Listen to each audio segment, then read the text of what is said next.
ती सेवा, तीच अवस्था पुरुषांची आहे. गुरुचरित्र वाचण्यापेक्षाही जे मनापासून प्रहरे करतात त्यांना महाराज झुकतं माप देतात.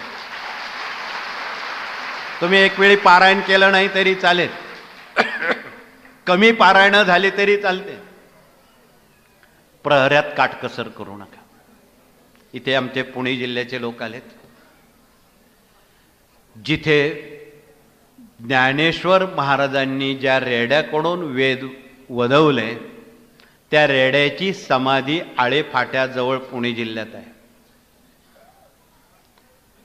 माऊलींना जाऊन 750 वर्ष झाली रेड्याला जाऊन. आजही त्या समाधीजवळ रेड्याच्या विना खाली ठेवलेला नाही. 750 वर्ष झाले. काही लोक 2-2 दिवस तो विना बाळगतात, कोणी कितीही दिवस तो विना घेऊन ती सेवा रुजू करतात. त्यांना ज्ञानेश्वर भावंडांचा साक्षात्कार होतो आजही. का? ते संजीवन समाधी घेतलेली आहे. आता याच्यापेक्षा अजून दुसरं कोणतं उदाहरण प्रहरेसाठी द्यावं. म्हणून एक वेळी पारायण कमी झाले तर चालतील, पण साप्ताहिक दैनिक सेवा केंद्रात कृपया आपण सबब सांगू नका. आमच्याकडे माणसं कमी आहेत, 2 असतील तर 1 उभा करा, ज्ञानेश्वर भावंडांच्या रेड्याप्रमाणे. बघूया किती कसोटी आपली महाराज घेतात.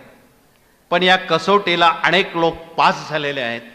रात्री 12 ते 4 ज्यांचे प्रहरी असतात त्यांना सदेह स्वामींचं दर्शन घडलेलं आहे.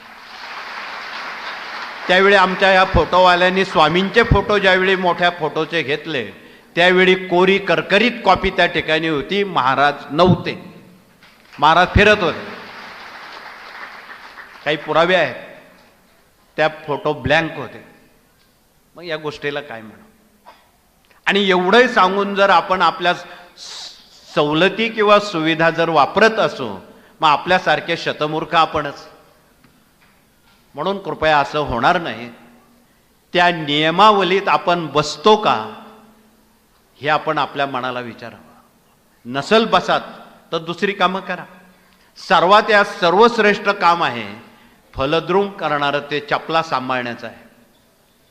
तुम्हाला पूर्वी आठवत असेल, इंदिरा गांधी प्रधानमंत्री असताना सुवर्ण मंदिरांच्या गुरूंनी तत्कालीन